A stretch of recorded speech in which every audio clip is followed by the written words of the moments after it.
Bone Tomahawk is one of those movies that I've been meaning to get to for quite some time. A lot of people have talked this movie up. It's had tons of great reviews. And I do like a good Western. Basically, it sees Patrick Wilson's wife in the film, his character's wife. She gets abducted by these cannibals.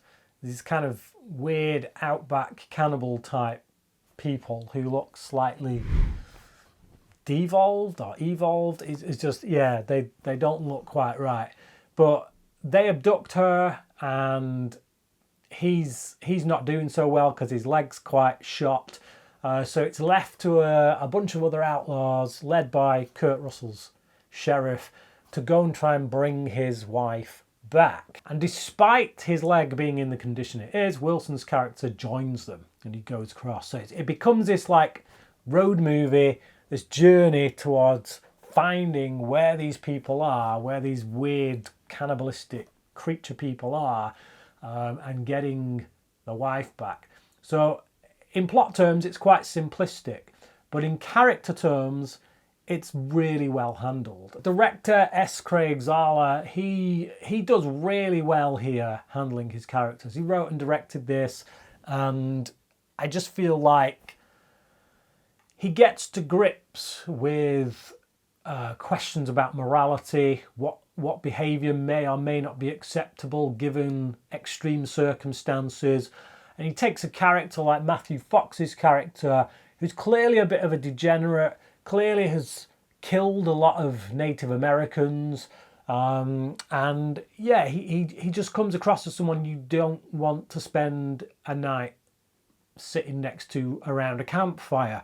But over the course of the film, he strips away this onion. He peels away the layers of this onion and shows us how this guy became the way he is. So you don't necessarily root for him anymore than you did, but you understand him a lot more. You get where he's coming from, you get why he is the way he is, and you also understand that his is a necessary evil in some of the circumstances that this group of men find themselves in. And then you've got Richard Jenkins' character, who's this old-timer. He's really trying to prove himself to Kurt Russell's character. I feel like he's someone who feels like he's maybe not achieved the most in life, and in his later years he's become this kind of like sidekick to the sheriff, and he's doing his best to try and prove his worth, prove his value. And over the course of this journey, going on this mission, for him it's a way of proving himself, not just to Russell's character, but to himself. The character I'm most warm to is Wilson's character. I think he's the most likeable. Obviously he's a doctor, so his whole ethos is about saving lives, not destroying them. So that's obviously very much in line with how I would think, or how I would want to think in this situation.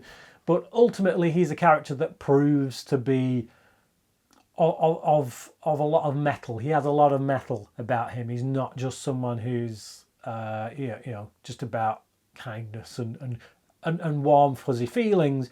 When it comes down to it, he can really throw some punches. And Kurt Russell is Kurt Russell. He's playing a sheriff, and I think you're going to get what you might imagine with that, which is a whole barrel full of awesomeness. It's a really good character-driven piece.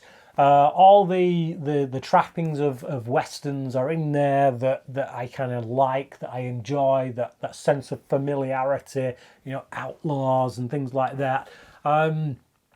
But then we get to the end. We get to like the last 25 minutes when they finally get to their destination, and all hell breaks loose. There is one particular scene which I'm sure, if you've seen the film, you don't need me to tell you what it is. You know what it is. It's probably the most talked about scene in the film. If you haven't seen the film, warning before you go in.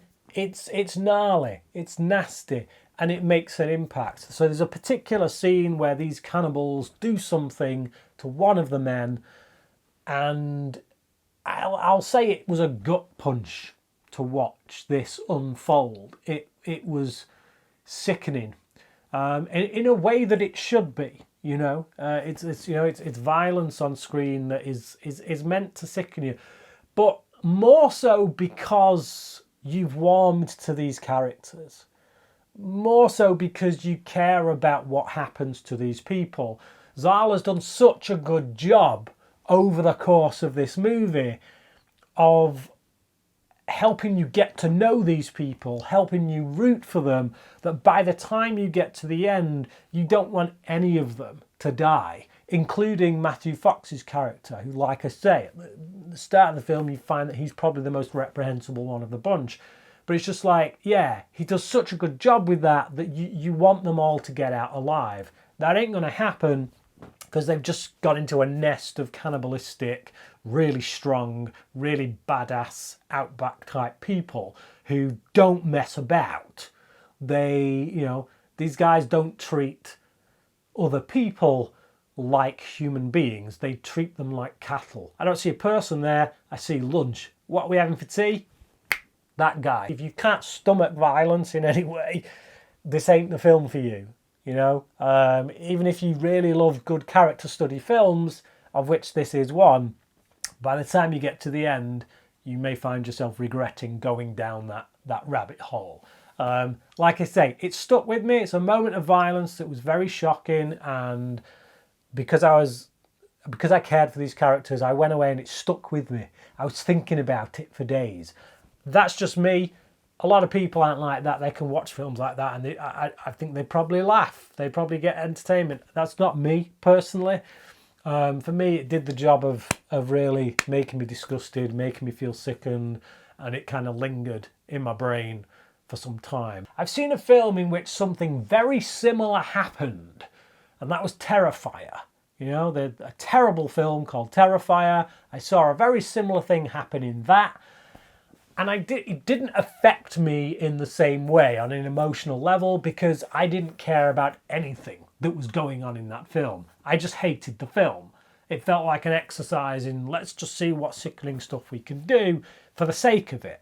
There was no work done there to make me care about what was going on. And therefore it was just effects on screen, and I just quite happily went away and didn't give it a second thought afterwards. Whereas here, it has impact because I give a toss. And that's down to the writing, the directing, and the performances. It is a really solid film. It does lose a little bit of points because, one, I think it is a bit too long, but I think, again, that length necessitates the character development. You know, you kind of need that length in order to get the amount of character development that they do in it. This is a top tier Western. It's absolute brilliant filmmaking, great character work, and I highly recommend it. But what about you? Have you seen Bone Tomahawk? And if so, what did you think about it? Leave your comments down below. Let me know your thoughts. Thank you for watching this video, and until next time, crack in.